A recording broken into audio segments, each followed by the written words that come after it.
હવે આપણે 7.2 સ્વાધ્યાયમાં દાખલા નંબર 2 જોઈએ. નીચે આપેલાને મિશ્ર અપૂર્ણાંક સ્વરૂપમાં દર્શાવો.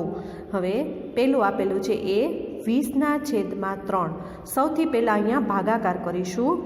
તો 20 ભાગ્યા આપણે કરીશું 3. તો 3 એકા 3, 3 દુ 6, એટલે 6 3 તેરી 9, 3 ચોક 12, 3 પંચા 15 અને 3 6 18 ભાગ આવશે. અને અહીંયા બાદ બાકી કરીશું. 20માંથી 18 જાય તો 2 આવશે. બરાબર, શેષ વધી. હવે આપણે મિશ્ર સંખ્યામાં લખીએ, મિશ્ર અપૂર્ણાંકમાં. તો આ રીતે લખીશું. સૌથી પહેલાં જે ઉપર સંખ્યા હોય એ આપણે સાઈડમાં લખીશું. બરાબર, એટલે 6 સાઈડમાં લખીશું. પછી જે આ રીતે 2 આવે તો 2 ઉપર લખીશું અને 3 છે એ છેદમાં લખીશું. અને આ રીતે બોલાશે 6.2/3. એ જ રીતે આપણે બી દાખલો પણ કરીશું અને એ જ રીતે સી દાખલો કરીશું. બરાબર, હવે દાખલા નંબર ડી એક હું સમજાવી દઉં છું. ડીમાં 28/5 છે. તો 28 ભાગ્યા આપણે 5 કરીશું. 5 5 25. બરાબર, 5 6 30 છે, મોટા થઈ જશે એટલે 5 5 25. 28 કે 25 બાદ થાય એટલે 3 આવશે. હવે આપણે મિશ્ર સંખ્યા સ્વરૂપે લખીએ. તો આ ઉપર છે ભાગફળ એ અહીંયા સાઈડમાં આવશે એટલે 5.3/5 એ જ રીતે આ બધા દાખલા આપણે કરવાના રહેશે. ત્યારબાદ દાખલા નંબર 3, નીચે આપેલાને અશુદ્ધ અપૂર્ણાંક સ્વરૂપમાં દર્શાવો. હવે આ તમને મિશ્ર સંખ્યા આપેલી છે, મિશ્ર અપૂર્ણાંક આપેલો છે, એને આપણે અશુદ્ધ અપૂર્ણાંકમાં ફેરવવું હોય તો આપણે ધોરણ 5માં પણ શીખી ગયા, છતાં આપણે જોઈ લઈએ. સૌથી પહેલાં શું કરવાનું, તો આ જે 7 છે એ 7 લખી નાખવાના. જે નીચેની સંખ્યા છે એનો ગુણાકાર કરવાનો અને ઉપરની સંખ્યા છે એનો સરવાળો કરવાનો. આ રીતે પણ તમે કરી શકો, 7 × 4 + 3 અથવા તો 4 × 7 + 3. આ રીતે જો નીચે અને જે નીચે સંખ્યા હોય એનો અને અહીં સાઈડમાં સંખ્યા હોય એનો ગુણાકાર કરવાનો. એટલે અહીંયા ગુણાકારની સાઇન કરી નાખવાની અને જે સંખ્યા આવે એનો 3 હારે સરવાળો કરીશું. બરાબર, આ રીતે. એટલે 4 × 7 = 28 અથવા તો 7 ચોક લખો તો પણ ચાલે. 4 × 7 = 28 અને 28 વત્તા કેટલા કરીશું? 3. બરાબર, 28 + 3 એટલે 31. એટલે 31/4 આ રીતે આપણે કરીશું. હજી એક દાખલો હું તમને સમજાવી દઉં. તો જો અહીંયા પણ એમ જ થશે, 7 × 5 અથવા તો 5 × 7. 5 × 7 થશે 35 અને ઉપરની સંખ્યા છે એનો સરવાળો થશે 35 + 6. 35 + 6 એટલે આવશે 41.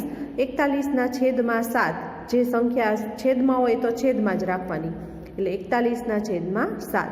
હજી એક દાખલો સમજાવી દઉં.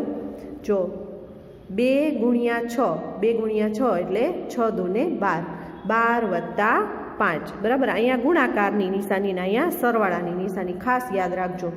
બરાબર, એટલે 2 × 6 થશે 12, 12 + 5 એટલે 17. જવાબ આવશે 17/6. તો આ રીતે આપણે બધા દાખલા ગણવાના રહેશે. ત્યારબાદ સ્વાધ્યાય આપણે 7.3 કરીએ.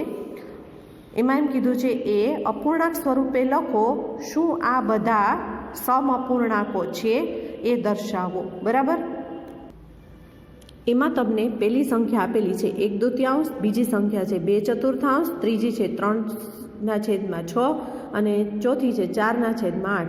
હવે આ બધા છે એ સમઅપૂર્ણાંક છે કે નહીં એ આપણે જોવું હોય તો જો અહીંયા મેં 2 રીત કરેલી છે, પણ 2 રીતમાં મેં પહેલાં જે રીત કરેલી છે ને એ થોડીક તમને અઘરી લાગશે, એટલે તમે બીજી રીત કરશો. બરાબર, આ રીત કરવી.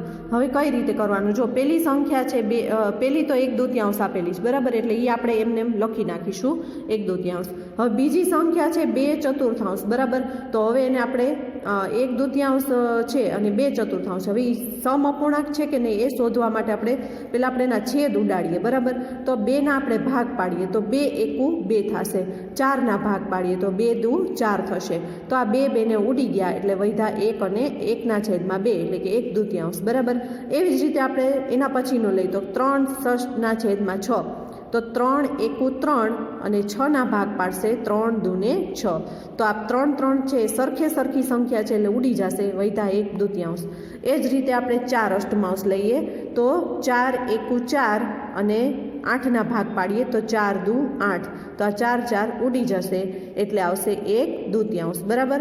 તો આ રીતે આપણે કરીશું. તો તમે જોઈ શકો છો કે ચારેય અપૂર્ણાંક કેવા લાગે છે તમને? સમ અપૂર્ણાંક છે. બરાબર ને? 1/2, 1/2, 1/2 અને 1/2. તો જવાબમાં આપણે લખીશું કે આ બધા જ અપૂર્ણાંક કેવા છે? તો કે સમ અપૂર્ણાંક છે. તો બીજી રીત કરજો બધા, પહેલી રીત થોડીક અઘરી છે, બીજી રીત કરવી. હવે એના પછી જે બી દાખલો છે એ આપણે જોઈએ. હવે આપણે દાખલા નંબર બી લઈએ.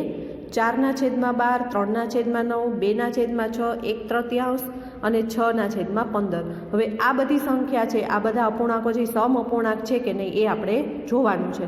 તો પહેલું જો આપણે લઈએ 4/12, તો આપણે એના ભાગ પાડીએ. 4 એકુ 4 અને 4 તેરી 12. 4 4 ઉડી ગયા, વધ્યા 1/3. બરાબર. તો 3 9 પણ ભાગ પાડીએ.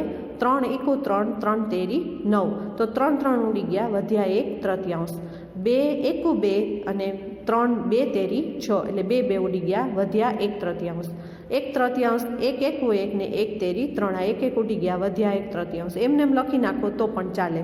હવે 6 ને 15ના ભાગ પાડીએ. 6ના ભાગ પાડીએ તો 3 દુ 6, 15ના ભાગ પાડીએ 3 5 15. 3 3 ઉડી ગયા, વધ્યા 2/5. તો તમે જોઈ શકો છો કે આ પેલી 4 સંખ્યા છે એ તો સમ અપૂર્ણાંક છે, પરંતુ આ છેલ્લી સંખ્યા છે એ સમ અપૂર્ણાંક નથી. એટલે આપણે જવાબમાં એમ લખી શકીએ કે ના, આ બધા અપૂર્ણાંકો સમ અપૂર્ણાંક છે નહીં. બરાબર. બધા જ નથી, એમાંથી એક આપણને મળ્યો નથી, બાકી બધા છે પણ એક છે નહીં. એટલે આપણે એ રીતે લખીશું. હવે દાખલા નંબર આપણે જોઈએ.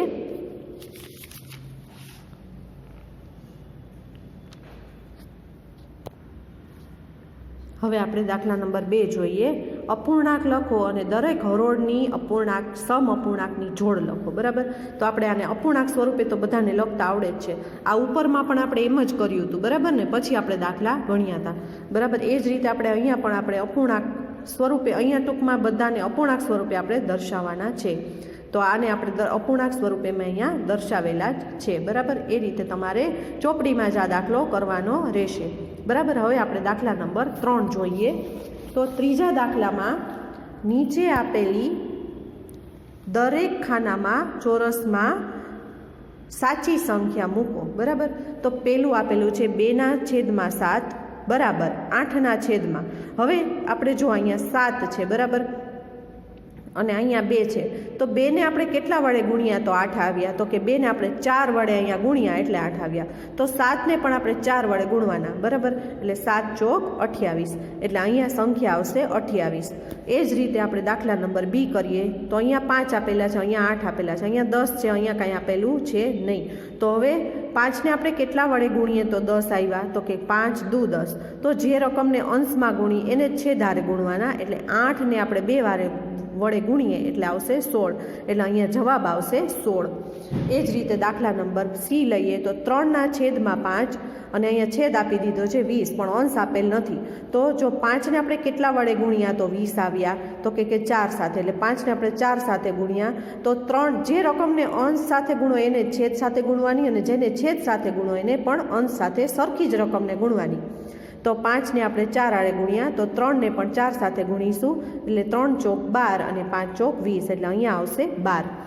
દાખલા નંબર ડી 45 અને 60. બરાબર. તો અહીંયા આપણે આપેલા છે 15, અહીંયા કાંઈ આપેલું નથી. હવે જો અહીંયા એક યાદ રાખીશું, અહીંયા 45 છે તો અહીંયા ભાગાકાર કરીશું, ગુણાકાર નહીં કરીએ, કારણ કે અહીંયા સંખ્યા નાની આપેલી છે.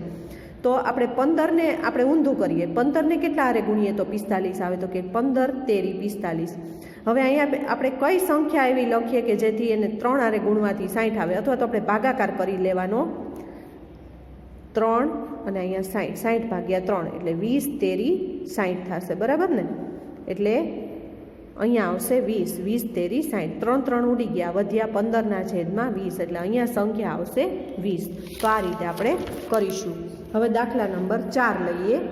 3 પંચમાંશનો સમ અપૂર્ણાંક શોધો કે જેનો છેદ 20 હોય અને અંશ કયો હોય તો કે 9 હોય. તો પહેલાં આપણે એમાં આપણે છેદ કેટલા લઈ આવવાના છે તો કે 20, બરાબર. તો 3 પંચમાંશ આપેલા છે. હવે અહીંયા આપણે 20 લઈ આવવા હોય છેદમાં, તો આપણે એ સંખ્યાને કેટલા સંખ્યા ગુણવી પડે તો કે 4 સાથે, બરાબર. એટલે 5 ચોક 20 થઈ ગયા. તો જે સંખ્યાને તમે છેદ સાથે ગુણી એને તમારે અંશ સાથે પણ ગુણવાની, એટલે 3 ચોક 12 આવી ગયા અહીંયા. તો આ સંખ્યા આવશે, બરાબર, 12/20. હવે દાખલા નંબર બી, 3/5. હવે એમ કીધું છે કે અંશમાં તમારે 9 લઈ આવવાના છે. તો અંશ એટલે આ ઉપરની સંખ્યા. તો અહીંયા આપણે 9 લઈ આવવા હોય 3ની જગ્યાએ, તો કેટલા હારે ગુણવા પડે તો કે 3 સાથે, બરાબર. એટલે 3 તેરી 9. હવે જે સંખ્યાને તમે ઉપર ગુણી એ જ સંખ્યાને તમારે નીચે પણ ગુણવાની, એટલે 5 તેરી 15. એટલે આ સંખ્યા આવશે 9/15. ત્યારબાદ છેદ તમારે 30 લઈ આવવા છે. તો 5ને તમારે કઈ સંખ્યા ગુણવા પડે તો કે 6 સાથે. તો આને પણ આપણે 6 સાથે ગુણીશું, એટલે 3 છક 18 અને 5 છક 30.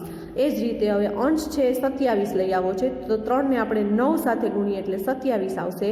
5ને આપણે 9 સાથે આપણે 9 સાથે ગુણીશું, એટલે જવાબ આવશે 27/45.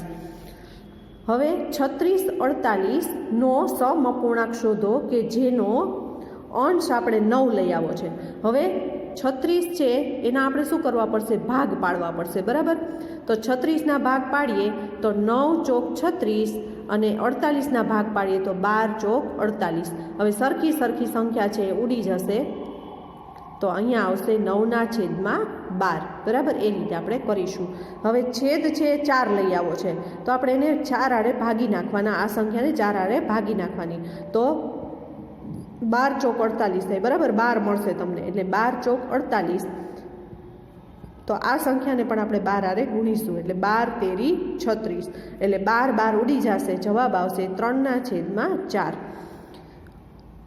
દાખલા નંબર 6, આપેલ અપૂર્ણાંક સમાન છે કે નહીં તે ચકાસો.